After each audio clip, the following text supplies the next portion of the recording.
আসসালামু আলাইকুম। আপনারা সবাই কেমন আছেন?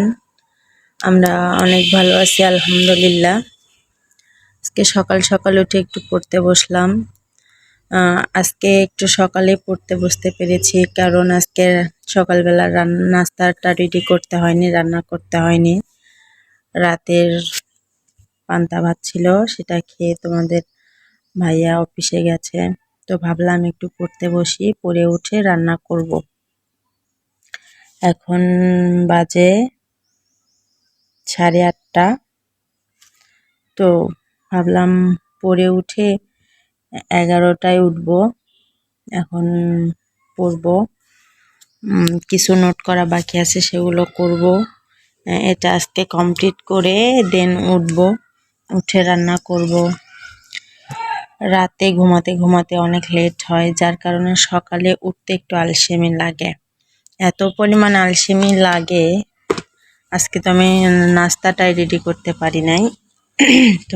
তোমাদের ভাইয়া বলছিল যে আর একটু ঘুমাও, কিন্তু ঘুমালে তো চলবে না, পড়াশোনা করতে হবে। দেখা যায় সকালের টাইমটাই একটু পড়তে ভালো লাগে। সকালটায় না পড়লে সারাদিনটা আর পড়া হয়ে ওঠে না, কাজ টাজ করতে হয়। তো ভাবলাম আগে পড়াটা করি, তারপরে হাতের কাজগুলো সেরে নিব। কিছু নোট করা বাকি আছে, সেগুলো নোট করব।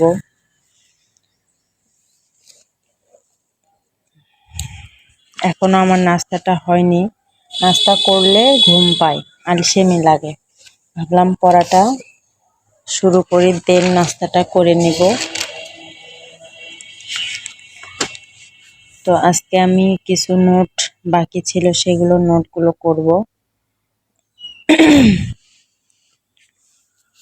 পড়াশোনার গতি একেবারেই কমে গেছে, মনে হচ্ছে মাথায় কিছু ঢুকছে না।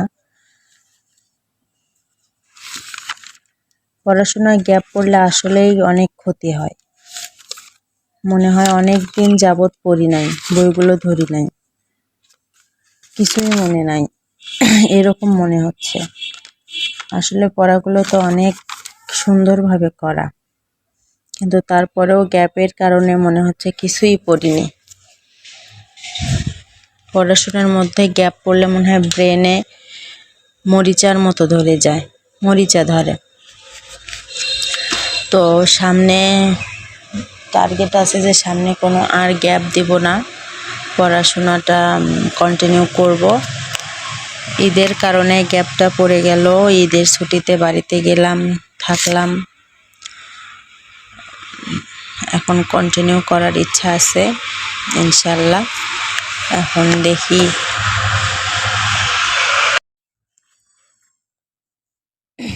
দেখো তোমরা নোটগুলো আমি কিভাবে করি, একটা প্রশ্ন থেকে কয়টা প্রশ্ন তৈরি করি সেগুলো তোমরা দেখতে পারবে আজকে। একটা প্রশ্নের যে ব্যাখ্যা দেওয়া থাকে, সেই ব্যাখ্যার ভিতর থেকেও আমি প্রশ্নগুলো নিজে নিজে তৈরি করি। নিজে মানে ব্যাখ্যা থেকে কোন প্রশ্নটা তৈরি করা যাবে, তোমরা সেটা যখন করবে তখন বুঝতে পারবে।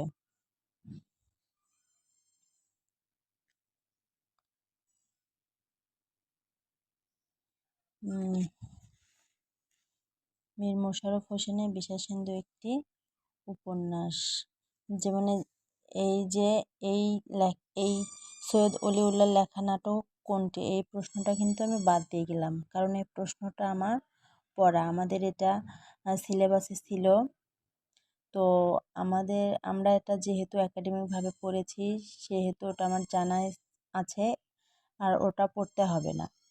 তো পরের প্রশ্ন দেখি, মীর মোশাররফ হোসেনের বিষাদ-সিন্ধু একটি উপন্যাস, এটা জানা। দেখি এর ব্যাখ্যার ভেতর থেকে কি প্রশ্ন বানানো যায়।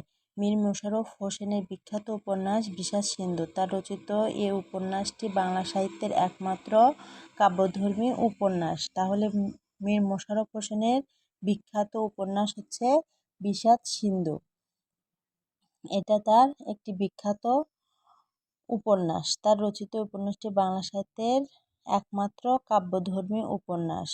তাহলে এখান থেকে একটা প্রশ্ন বানানো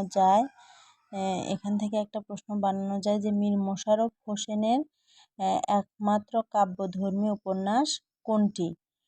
একমাত্র কাব্যধর্মী উপন্যাস কোনটি? মীর মশাররফ হোসেন।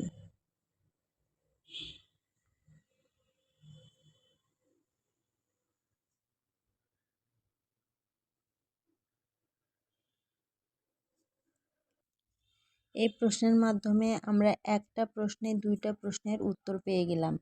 যেমন বইয়ে আছে মূল প্রশ্নটা মীর মশাররফ হোসেনের বিষাদ-সিন্ধু একটি উপন্যাস, আর এখানে আমি প্রশ্ন বানালাম মীর মশাররফ হোসেনের রচিত একমাত্র কাব্যধর্মী উপন্যাস বিষাদ-সিন্ধু।